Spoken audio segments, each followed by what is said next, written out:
ओष्ठौ रक्षतु मे सर्वग्रहनिग्रहशक्तिमान् उपप्लवोदते सेतु தந்தான் ரட்சது மே சதா. குரு ஸ்ரீ ராகவேந்திரர் கவச்சம் ஸ்லோகம் எண் 11. அனைவரின் கஷ்டங்களை பரிகரிக்கும் ஸ்ரீ ராகவேந்திரர் என்னுடைய உதடுகளை உத்தமமாய் காக்கட்டும். மனக்கஷ்டம் என்னும் கடலை கடப்பதற்கு பாலமான மகான் ஸ்ரீ ராகவேந்திரர் என் பற்களை காக்கட்டும்.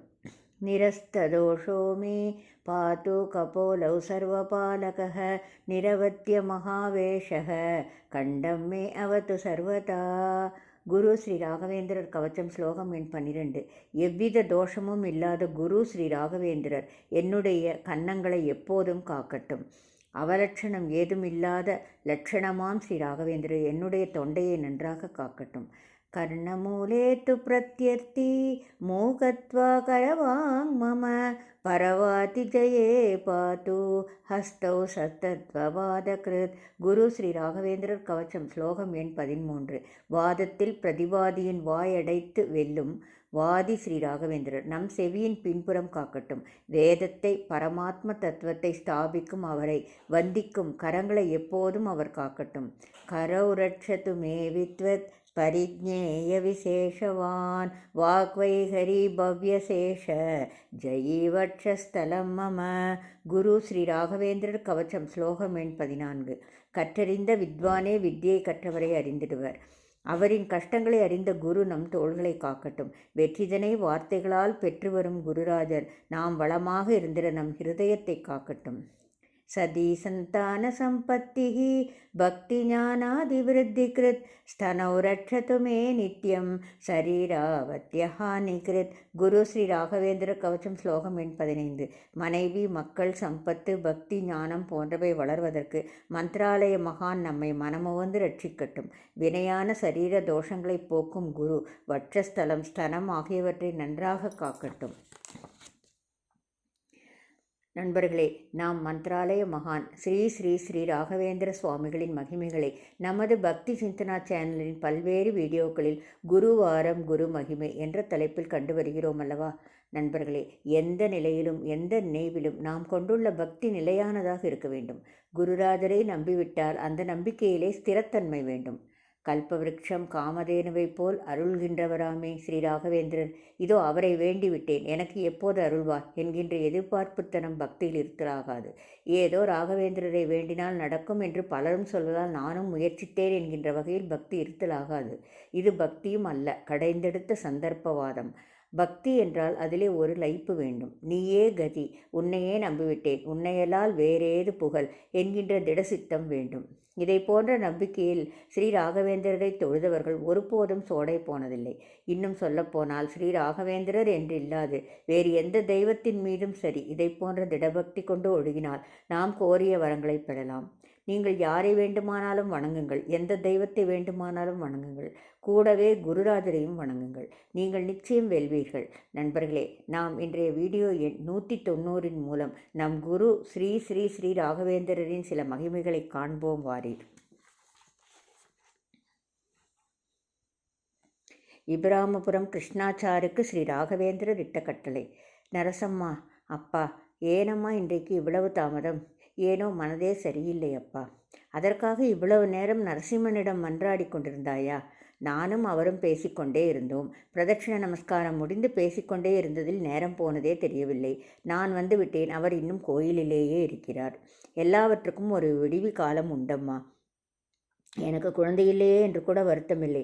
ஆனால் உங்கள் பிரார்த்தனைக்கு கூட அந்த இறைவன் செவிசாய்க்கவில்லையே என்றுதான் என் எஜமானரும் வருத்தப்படுகிறார். வாஸ்தவம்தான் அரசம்மா, சில நேரங்களில் எனக்கும் கூட அப்படி தோன்றுவது உண்டு. ஆனால் அடுத்த க்ஷணமே நமது கஷ்டத்திற்கும் ஏதேனும் ஒரு அர்த்தம் இருக்கும் என்று நினைத்துக் கொள்வேன்.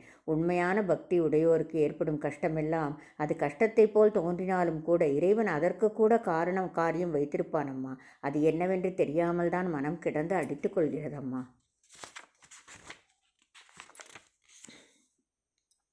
தெய்வம்தான் கைவிட்டதென்றால் நீங்கள் ஸ்ரத்தையோடு கொண்டு வந்து பிரதிஷ்டை செய்த ராயர் கூட ஏறெடுத்து பார்க்கவில்லையே அப்பா. தன்னை நம்பியவர்களை குருராஜர் ஒருபோதும் கைவிட்டதில்லை அம்மா. நமக்கு கை கொடுக்க யாரையாவது அனுப்பி வைப்பாரம்மா. அப்பா, நீங்கள் தப்பாக எடுத்துக்கொள்ளவில்லை என்றால் நான் ஒரு உபாயம் சொல்வேன். நீ என்ன சொல்லப் போகிறாய் என்று எனக்கு தெரியும். இவ்வளவு நேரம் கனிவாக பேசிக்கொண்டிருந்த பீமசேனாச்சாரியரின் குரலில் கடுமை தென்பட்டது. அந்த கடுமைக்கு காரணம் அவ்வூரின் நந்தி மண்டபத்திலே தங்கியிருக்கும் ஒருவர்தான். யார் அவர்? அவர் இபராமபுர கிருஷ்ணாச்சாரியார். இந்த கிருஷ்ணாச்சாரியார் ஸ்ரீ ஸ்ரீ ராகவேந்திர சுவாமிகளின் பரமபக்தர். ஸ்ரீ ராயரின் அந்தரங்க சிஷ்யர் 8 பேர்களில் இவரும் ஒருவர்.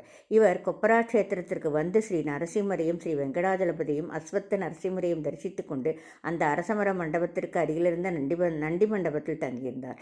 நந்தி இருந்ததே தவிர அங்கே சிவலிங்கம் இல்லை. சிவலிங்கம் இல்லாது நந்தி மட்டும் இருந்தால் அதற்கு வேறொரு அர்த்தமும் கொள்ளலாம். நவபிருந்தாவனத்தில் கூட சிவலிங்கம் இல்லாத ஒரு நந்தி இருப்பதை பார்க்கலாம். இதற்கு என்ன தாத்பரியம்? அந்த நந்தி மண்டபத்தில் இருந்த இபராமபுரம் கிருஷ்ணாச்சாரியரை நிறைய பேர் சென்று சந்திப்பதுண்டு.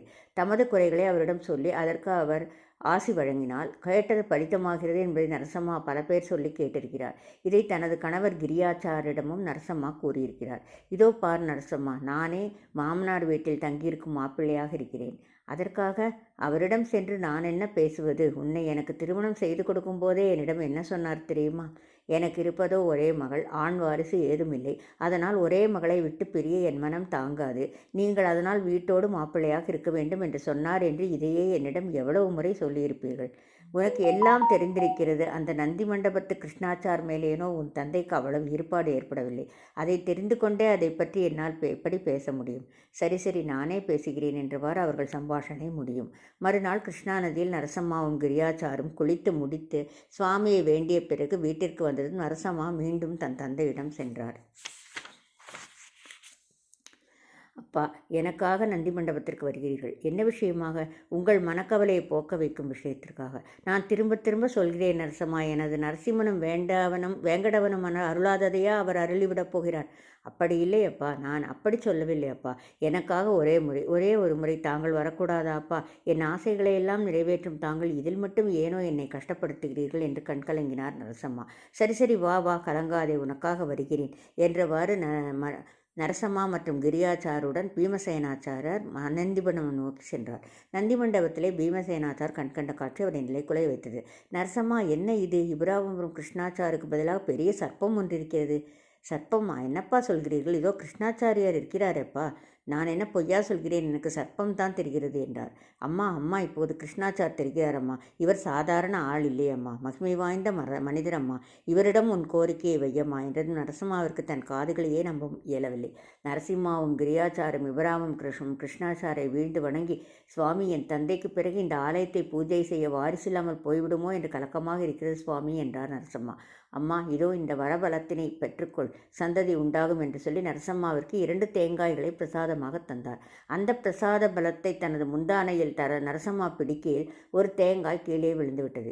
இது என்ன சகுனமோ என்று அவர்கள் நினைத்த போது, கிருஷ்ணாச்சாரியரே, உங்களுக்கு 2 மக்கள் செல்வம் உண்டு. முதல் குழந்தை தங்காது, 2வது தான் பூஜைக்கு தயாராகும் என்றதும் அவர்கள் கவலை வேறு விதமாக மாறியது. இதைத்தான் மனித மனம் என்பது. முதலில் ஏதாவது ஒன்று கிடைக்கவில்லையே என்று மனம் ஏங்கும். கிடைக்காதது கிடைத்த போது அதில் ஒரு சிறு குறை இருந்தால் கூட, அடடா, இப்படியாகாமல் இருந்திருக்கக்கூடாதா என்று மனம் அலைப்பாயும். நரசம்மா கிரியாச்சார் தம்பதியருக்கு குழந்தை பாக்கியம் இல்லையே என்ற கவலை போய் 2 குழந்தைகளில் 2வது தான் பூஜகராகும் என்றால் முதல் குழந்தை என்னாகும் என்கின்ற விசாரம் வந்துவிட்டது. ஏதோ அப்போதே குழந்தை பிறந்து விட்டது போல. சில சமயம் நமக்கு அப்படித்தான் தோன்றிவிடும். நடக்காது என்று நினைத்த ஒரு செயல் நல்லவர்கள் வாயால் நடக்கும் என்று சொல்லும்போது உண்மையிலேயே நடந்துவிட்டதை போன்ற ஒரு பிரமை ஏற்படுவது இயற்கை.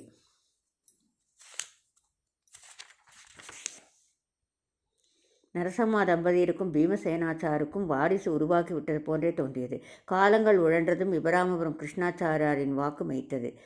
நரசம்மாவுக்கு 2 மகவுகள் பிறந்தன. அதில் ஒன்று இறந்துவிட்டது என்று சிலரும், இல்லை பெண் குழந்தை பிறந்தது என்று சிலரும் சொல்கின்றனர். எது எப்படியோ 2வதாய் பிறந்த குழந்தை ஆன்மீக வாழ்வை உயர்த்த உரிய காலத்தில் கொப்பர ஆலய பூஜகராயிற்று. சரி, இபராமபுரம் கிருஷ்ணாச்சாரியார் ஸ்ரீ ராகவேந்திரரின் பக்தர் என்று பார்த்தோம்.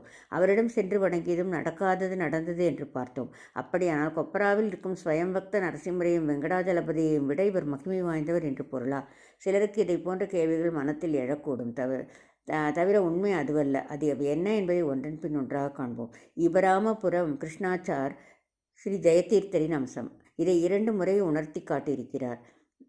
முதலிரவு அறையில் அறைக்குள் மனைவியின் கண்ணுக்கு சர்ப்பமாக தெரிந்தார் ஸ்ரீ ஜெயதீர்த்தர். அதோடு கூட ஜெயதீர்த்தர் தனது முற்பிறப்பில் ஸ்ரீ மத்வரின் கிரந்தங்களை சுமக்கும் எருதுவாகவும் கிரந்தங்களை கிரகிக்கும் எருதுவாகவும் இருந்திருக்கிறார்.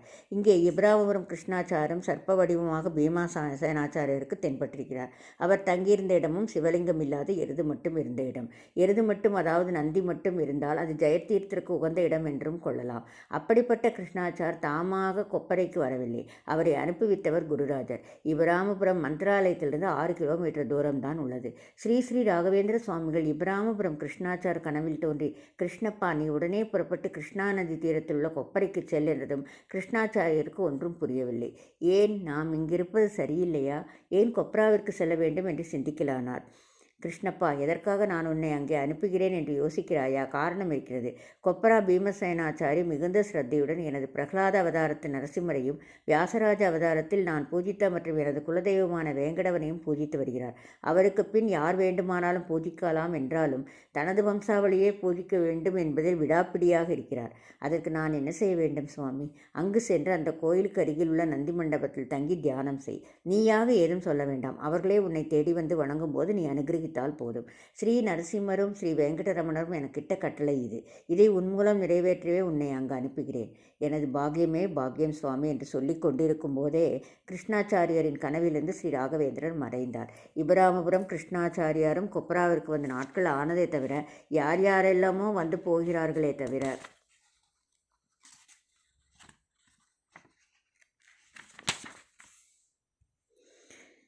நரசம்மாவும் கிரியாச்சாரும் வந்து புத்திர பாக்கியத்திற்காக வேண்டவில்லையே என்று நினைத்து கொண்டிருந்தார். ஸ்ரீ ராகவேந்திரன் கனவில் அருளியது நிஜமாக வேண்டுமே என்று தியானித்து கொண்டிருந்தார். ஸ்ரீ ராகவேந்திரரின் வியாசராஜ அவதாரத்தின் போது அவரின் வித்யா குரு ஸ்ரீ ஸ்ரீபாதராஜர். அந்த ஸ்ரீபாதராஜருக்கு ஸ்ரீபாதராஜர் என்னும் சிறப்பு பெயர் கிடைக்கப்பட்ட க்ஷேத்திரம் இந்த கொப்பரா க்ஷேத்திரம்தான். ஸ்ரீ வெங்கடரமணையும் ஸ்ரீ நரசிம்மரையும் ஒரு சேர தரிசிப்பது மிக விசேஷமானது. இவர்களின் அருள் பெற்ற ஸ்ரீ ராகவேந்திரன் மிருத்திகா பிருந்தாவனமும் இங்கிருப்பது மிகவும் சிறப்பானது. ஸ்ரீ நரசிம்மரை வணங்குபவர்கள் ஸ்ரீ வேங்கடவன் ஆலயத்திற்கு செல்வது அபூர்வம். இங்கே வந்தால் இருவரையும் தரிசித்து குருநாதரையும் தரிசிக்கலாம். இதேபோல் ஹரியும் ஹரனும் இணைந்த க்ஷேத்திரம் ஒன்று உண்டு. அங்கேயும் ஸ்ரீ குருராஜரின் மிருத்திகா பிருந்தாவனம் ஒன்று மிக பொலிவுடன் விளங்குகிறது. அங்கே எதை எடுத்தாலும் 2 தான். அவை என்னென்ன என்பதையும் அங்கே ஹரியும் ஹரனும் ஏன் இணைந்தார்கள் என்பதையும் ஸ்ரீ ராகவேந்திர பிருந்தாவனம் எப்படி உண்டாயிற்று என்பதையும் அடுத்ததாக நாம் காணவிருக்கிறோம்.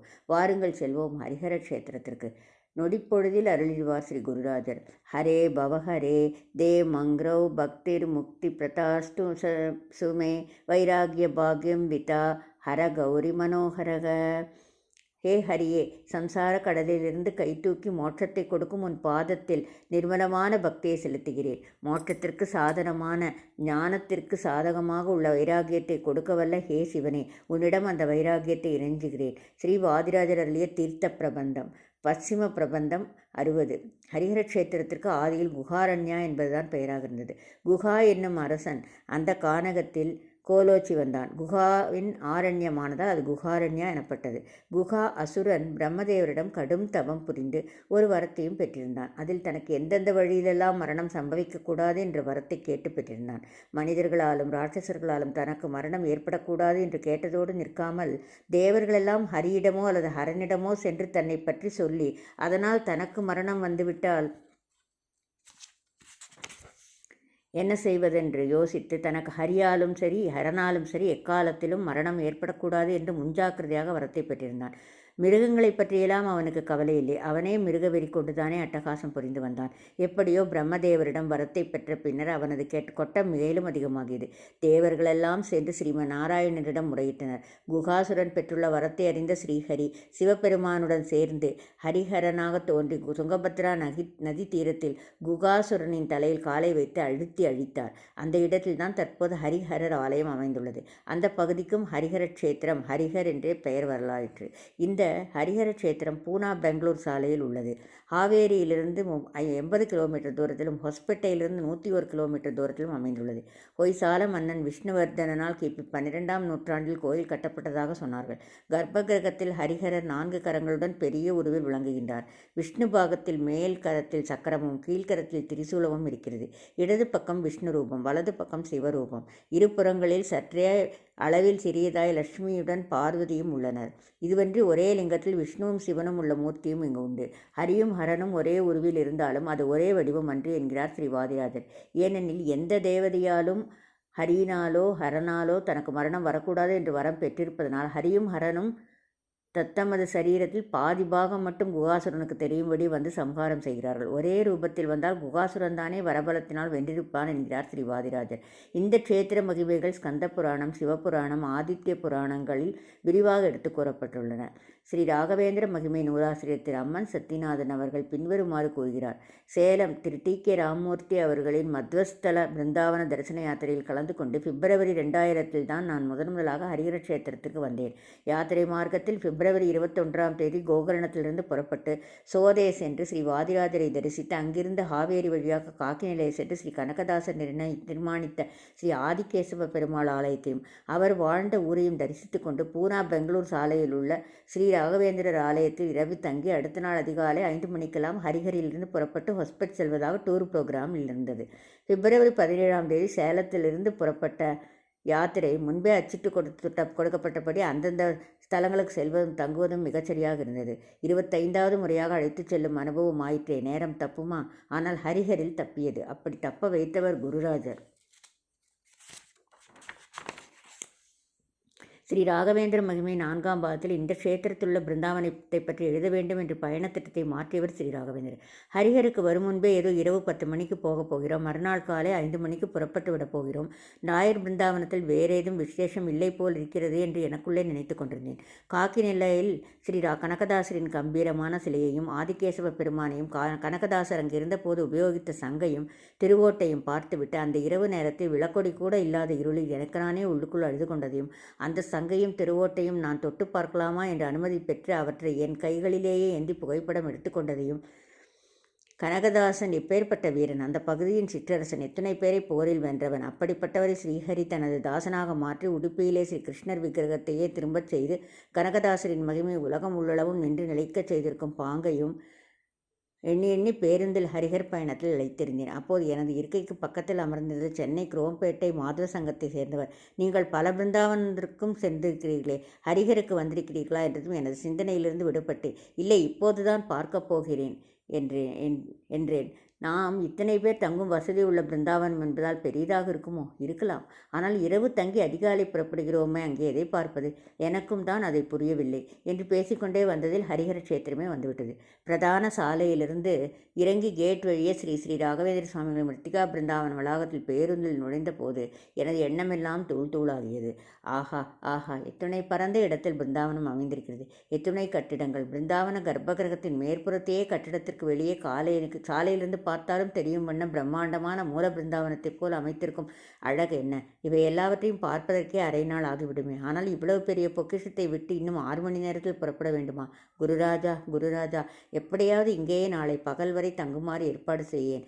சேலம் ராமமூர்த்தி உள்ளத்தில் புகுந்து மாற்றத்தை கொடேன். அப்படி இல்லையேல் இந்த யாத்திரை முடிந்து சென்னை சென்றதும் நான் உடனடியாக திரும்பி வரும் தலம் இதுவாகத்தான் இருக்கும் என்று எனக்குள் நினைத்து கொண்டிருந்த போது திரு ராமமூர்த்தி அங்கே வந்தார். எல்லோரும் பலகாரம் சாப்பிடுங்கள், ஒரு முக்கியமான விஷயம் இருக்கிறது என்றார். பலகாரம் உள்ளிறங்கவில்லை. அவர் என்ன சொல்லப் போகிறார் என்பதிலேயே மனம் அலைப்பாய்ந்தது. அவர் சொன்னார், நாம் நாளை காலை 4 மணிக்கு எழுந்து 5 மணிக்கெல்லாம் இங்கிருந்து புறப்பட்டு ஹொஸ்பேட் ஸ்ரீ உத்தராதி மடத்திற்கு சென்று அங்கே பூஜைகளில் கலந்து கொண்டு உணவருந்தி அதன் பின்பு மதியம் ஹம்பி க்ஷேத்திரம் சென்று இரவு மீண்டும் ஹொசப்பேட்டையில் தங்குவதாக இருந்தோம். ஆனால் ஹொசப்பேட் உத்தராதி மடத்தின் மண்டபத்தில் வேறு ஒரு சுப நிகழ்ச்சி புக் ஆகியிருப்பதால் நமக்கு இடமில்லை என்று இப்போது ஃபோன் செய்த போது சொல்லிவிட்டார்கள். ஆதலால் நாளை அதிகாலை இங்கிருந்து புறப்படுவதற்கு பதிலாக காலையில் எழுந்து துங்கபத்ராவில் ஸ்நானம் செய்து இங்கேயே தீர்த்த பிரசாதத்தை முடித்து கொண்டு அதன் பிறகு புறப்பட்டு ஹம்பி செல்கிறோம் என்றதும் என்னுள் ஏற்பட்ட பரவசத்திற்கு ஒரு அளவில்லை. மனம் துள்ளி குதித்தது. நினைத்த மாத்திரத்தில் நடத்தி வைப்பதில் குருராஜருக்கு இணை குருராஜர் தான் என்று மனம் சந்தோஷித்து கொண்டது. அவரவர்களுக்கு ஒதுக்கப்பட்ட கட்டடங்களில் மனநிறைவோடு படுக்கச் சென்றோம். எனக்கு ஒதுக்கப்பட்டிருந்த இடம் அந்த பிருந்தாவனத்தின் நூலகம். அங்கே யந்திரோத்தாரக ஹனுமானின் பெரிய அளவிலான சுவற்றோவியம், அதன் கீழே பல்வேறு எண்ண கலவைகளோடு அடுத்த நாள் ஸ்ரீ ராகவேந்திரரை தரிசிக்கப் போகும் மகிழ்வோடு படுத்தேன். பொதுவாகவே எனது ஸ்ரீ ராகவேந்திர மகிமை நூல்களில் பக்தர்களின் அனுபவங்களை வேண்டுமானால் எதை எழுதப் போகிறோம் என்று முன்கூட்டியே அறியாது எழுதுவேன். ஏனெனில் என்னிடம் பக்தர்களின் வாழ்வில் ஸ்ரீ ராயர் புரிந்த நிகழ்ச்சிகள் ஏராளமாக இருக்கின்றன. எதை எழுதுவது எதை விடுவது என்பதெல்லாம் ஸ்ரீ குருராஜர் கையில். சில பேரிடம் எல்லா விவரங்களையும் நன்கு விசாரித்திருப்பேன். ஆனால் எழுதும்போது அது கைவராமல் போய்விடும். ஒரு சிலது எழுதி முடித்ததும் அச்சிற்கு செல்லாது இடவசதி கருத்து அடுத்த பாகத்திற்காக எடுத்து வைக்கப்படும். ஒரு சிலது அச்சிற்கு கொடுத்த பின்னரும் பிழைத்திருத்தம் செய்த பின்னரும் 480 பக்கங்களை தாண்டும் போது எடுக்க வேண்டி வரும். இதை படித்து கொண்டிருக்கும் உங்களில் யாரேனும் கூட எனக்கு உங்கள் மகிமையை எழுதி அனுப்பி நானும் உங்களோடு தொடர்பு கொண்டிருந்து இந்த நூலிலே பிரசுரமாகவில்லை என்றால் தயவு கொண்டு கோபித்துக் கொள்ளார்கள். அடுத்தடுத்த பாகங்களில் நிச்சயம் இடம்பெறும். பக்தர்கள் அனுபவங்களைத்தான் நான் முன்கூட்டியே முடிவு செய்வதில்லையே தவிர பூர்வாதாரங்கள், மகான்கள், மிருத்திகா பிருந்தாவன்கள் போன்றவற்றை முன்கூட்டியே முடிவு செய்து விடுவேன். அப்படி முன்கூட்டியே முடிவு செய்யப்படாத க்ஷேத்திரம்தான் இந்த ஹரிஹர க்ஷேத்திரம். பக்தர்கள் அனுபவங்களைப் போல மிருத்திகா பிருந்தாவன மகிமைகளும் நிறைய உள்ளன. அங்கெல்லாம் சென்று ஆய்வுகள் செய்து கட்டுரையாக்குவதில் எதை எழுதப் போகிறோம் எதை விடப்போகிறோம் என்று தெரியவில்லை. 4வது பாகத்தில் எழுதப்போகிறேன் என்று சொல்லியிருந்தது அதில் இடம்பெறாமல் போயிருந்தால் சரிபார்த்தல் இன்னும் முடியவில்லை என்று பொருள். அடுத்தடுத்த பாகங்களில் இடம்பெற என்று பொருள். திருவல்லிக்கேணி ஸ்ரீமடத்தின் மேனேஜர் திரு சி.ஆர். கிருஷ்ணசுவாமிராவ் என்னிடம் அடிக்கடி ஒன்றை சொல்வார்கள். ஒவ்வொரு பாகமும் எழுதுவதற்கு, நூலை வெளியிடுவதற்கு பேப்பர் அச்சுக்கூலியெல்லாம் இல்லாமல் பயணங்களுக்கும் ஆய்வுகளுக்கும் நான் செலவிடும் நேரத்தையும் பணத்தையும் பார்த்து நீங்கள் ஏன் முன்வெளியீட்டு திட்டத்தை அறிவித்து வாசகர்களிடம் பணம் வசூல் செய்து பொருளாதார சிக்கல்களின்றி நூலை வெளியிடக்கூடாது என்று கேட்பார். அவரது கூற்று நியாயமானது தான். நான் அப்படியொரு அறிவிப்பை வெளியிட்டால் அடுத்த நாளே பணம் அனுப்ப நீங்களெல்லாம் தயார்தான். ஆனால் எனது நூல்களில் பாருங்கள், அடுத்த பாகம் தேவை என்றால் தொகை ஏதும் அனுப்பாமல் உங்கள் பெயரை பதிவு செய்து கொள்ளுங்கள் என்றுதான் எழுதியிருப்பேன். ஏனெனில் முன்பணம் வாங்கினால் நூல் வெளியாகும் தேதியை முன்கூட்டியே அறிவிக்க வேண்டும். ஆனால் நூல் வெளியாகும் தேதி என் கையில் இல்லை. நான் ஒரு கருவி. என்னை இயக்குபவர் குருராஜர். நிகழ்த்துவது எல்லாம் குருராஜர் தான் என்று நம்பினால் நல்லதே நிகழும். இங்கே ஹரிஹர க்ஷேத்திரத்தில் ஸ்ரீ குருராஜர் வந்தமர குருராவ் வாழ்வில் அவர் நிகழ்த்தியுள்ள மகிமை வெகு யதார்த்தமானவை. இந்த அத்தியாயத்திற்காக திரு குருராவை சந்தித்த போது அவர் 90 வயதை கடந்திருந்தார். அவரின் திருவாக்காலே ஹரிஹர பிருந்தாவன சம்பவங்களை கேட்டது என்னால் வாழ்நாளில் மறக்க இயலாதது. அப்படிப்பட்ட இரட்டை தேரமான ஹரிஹர மகிமையில் மூழ்க அடுத்ததாக செல்வோம். ஹரிஹரில் ஸ்ரீ ராகவேந்திர மகிமை. ஸ்ரீ ராகவேந்திர சுவாமி பிருந்தாவன சமிதியினரால் திறம்பட நிர்வகிக்கப்பட்டு வரும் ஹரிஹர் ஸ்ரீ ராகவேந்திர மிருத்திகா பிருந்தாவனமும் சென்ற அத்தியாயத்தில் பார்த்த ஹரிஹர ஆலயமும் சுமார் 1 கிலோமீட்டர் இடைவெளியில் தான் அமைந்துள்ளன. மந்திராலயத்தில் போல் ஹரிஹர் பிருந்தாவனமும் துங்கபத்ரா நதிகளில் எழிலுடன் விளங்குகிறது.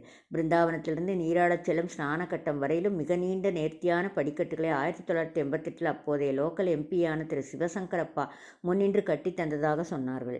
பிருந்தாவனத்திற்கு இடதுபுறம் சந்திரிகா சாலா உள்ளது. அதில் நூற்றுக்கணக்கானவர்கள் அமர்ந்து உபன்யாசம் கேட்கலாம். அதற்கு எதிரில் மாடியில் நூல் நிலையமும் கீழே பணியாளர்கள் தங்கும் விடுதியும் உள்ளன. பிருந்தாவனத்திற்கு பின்புறம் விசாலமான போஜனாசாலா, வலப்புறம் நாகப்பிரதிஷ்டை, பிள்ளையார் சன்னதி, நவக்கிரக சன்னதி, படகுத்துறைக்கு செல்லும்படி என்று மிக பரந்த இடத்தில் பிருந்தாவனம் அமைந்துள்ளது கண்ணுக்கு விருந்தாயிருக்கிறது. பிருந்தாவனத்தை சேர்ந்த திரு வரதாச்சாரிடம் பேசிக்கொண்டிருந்த போது ஹரிஹரை இரட்டை க்ஷேத்திரம் என்று குறிப்பிட்டார். நான் காரணம் கேட்டதற்கு அவர் சொன்னார், ஹரிஹரன் என்னும் இருவர் சேர்ந்து வந்து குகாசுரனை சம்ஹரித்த இடத்தில்தான் ஹரிஹரர் ஆலயம் அமைந்துள்ளது. துங்கா பத்ரா என்னும் 2 நதிகள் சேர்ந்துதான் இங்கே துங்காபத்ராவாக ஓடிக்கொண்டிருக்கிறது. இது தெரிந்ததுதான். இன்னும் வேறென்ன? குமார பட்டணம் என்னும் 2 கிராமங்கள் சேர்ந்ததுதான் இப்பகுதி. ஒரு ஊருக்கு ஒரு சந்தை இருக்கும். இங்கே 2 சந்தை. இவ்வளவுதானா? இந்த பிருந்தாவனத்திற்கு இடதுபுறமும் வலதுபுறமும் 2 ஃபேக்டரிகள். இரண்டும் சாதாரணமானவை அல்ல, பெரியவை. வலப்புறம் பிர்லா, இடப்புறம் கிர்லோஸ்கர். இந்த கிர்லோஸ்கரில்தான் எம்ஜி வைத்யா என்பவர் உயர் பதவியில் இருந்தார்.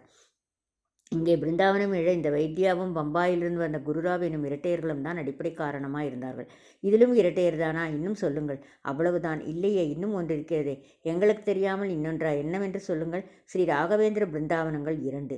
2ஆ? இதோ இங்கே நாம் பேசிக்கொண்டிருக்கிறோமே, இது ஒன்றுதான். இன்னொன்று சந்திரிகா சாலையின் மாடிக்கு சென்று பாருங்கள், அல்லது பிருந்தாவனத்திற்கு வெளியில் சென்று எங்கிருந்து வேண்டுமானாலும் பாருங்கள். ஓங்கி உயர்ந்த கம்பீரமான நிஜமான பிருந்தாவனத்தை போன்ற கர்ப்பகிரகத்தின் விமான தோற்றம். இதுவும் 2 தானே? ஆமாம், நீங்கள் சொல்வதும் சரிதான். இங்கே பிருந்தாவனம் எப்படி அமைந்தது என்பதை இப்போது கூறுங்கள் என்றதும் ஸ்ரீமடத்தைச் சேர்ந்த வரதாச்சாரி கூறத் துவங்கினார். திரு குருராவும் பேட்டியளித்தார். பிருந்தாவனத்தின் உபதலைவர் திரு ஸ்ரீனிவாசராவ் அவர்களும் பல குறிப்புகளை தந்தார். அவற்றையெல்லாம் வைத்து இங்கே நான் கட்டுரையாக வடித்திருக்கிறேன். 1967 குருராவ் கலாம் தனி என்பவர் பம்பாயில் தன் மகனோடு வசித்து வந்தார். ஹரிஹரில் இவர் தங்கை இருந்தார். இவருக்கும் இந்த பக்கம்தான் பூர்வீகம். இவர் அடிக்கடி வீட்டிலேயே ஸ்ரீ குருராஜருக்கு சேவை செய்வார். மந்திராலய பீடாதிபதி ஸ்ரீ சுயமீந்திரர் தந்த பிருந்தாவனம் ஒன்றிற்கு 5 வருட சேவை செய்திருக்கிறார். கிர்லோஸ்கர் தயாரிக்கும் லேக் என்ஜின் உதிரி பாகங்களை பம்பாயில் விற்பனை செய்வதில் இவரின் மகனோ அல்லது மகனின் நண்பரோ உரிமை பெற்றிருந்தனர். குருராவிற்கு 1976 ஒரு கனவு ஏற்பட்டது. கனவிலே ராயர் தோன்றி, குரு, நதி தீரத்தில் எனக்கு ஒரு பிருந்தாவனம் அமைக்க வேண்டும் என்றதும், எந்த நதி தீரத்தில் குருராஜா? துங்கபத்ரா நதிக்கரையில். அங்கேதான் உங்கள் மூல பிருந்தாவனமே இருக்கிறதே. இருக்கிறது, இன்னொரு மிருத்திகா பிருந்தாவனம் வேண்டும். எந்த இடத்தில் குருராஜா? தேடு, இடம் வரும்.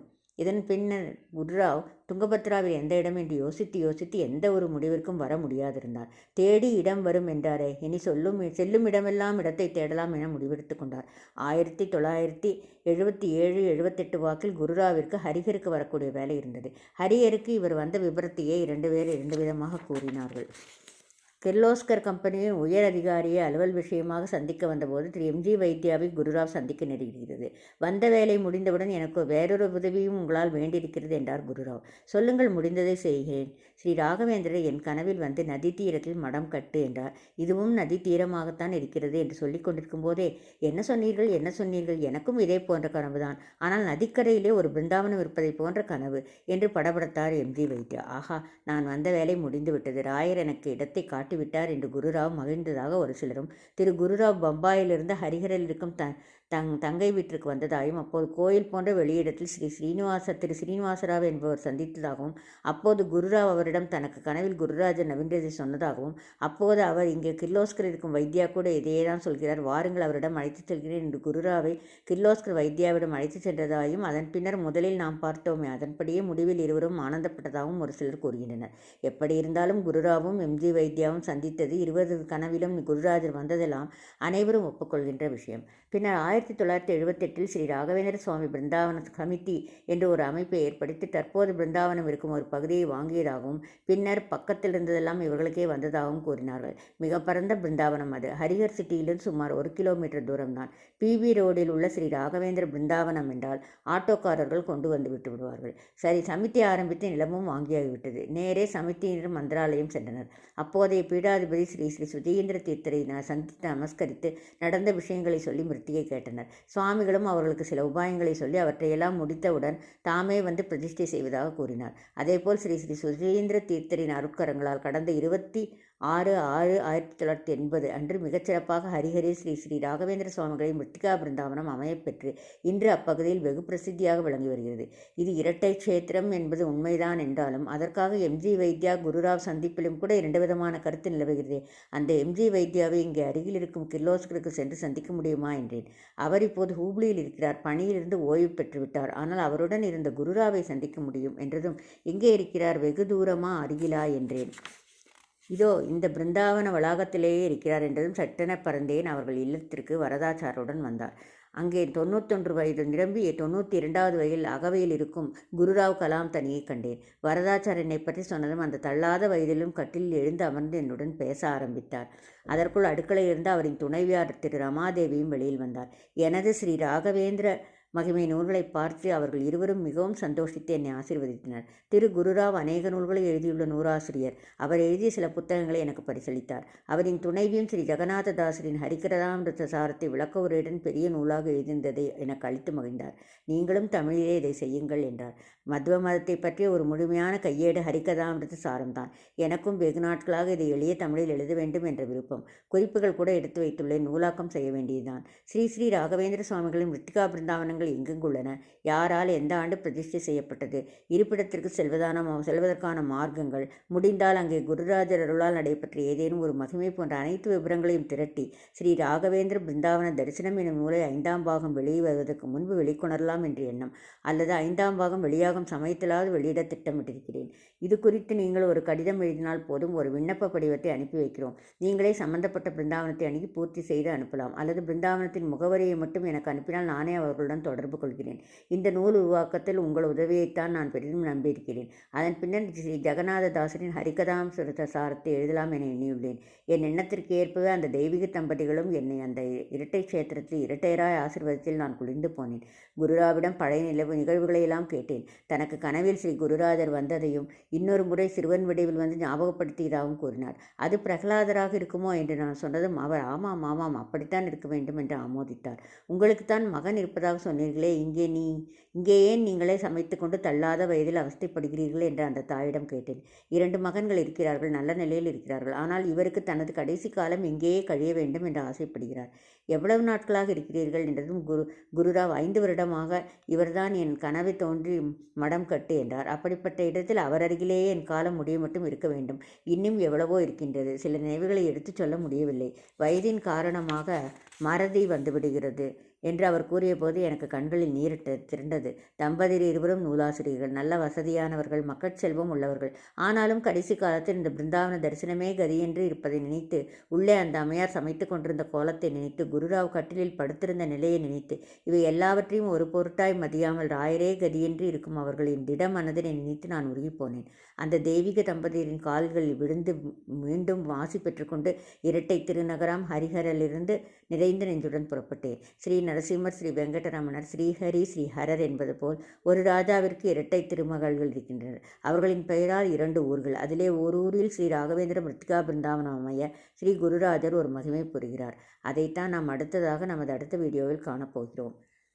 பூஜ்யாய ராகவேந்திராய சத்யதர்மரதாய ச பஜதாம் கல்பவ்ருக்ஷாய நமதாம் காமதேனவே.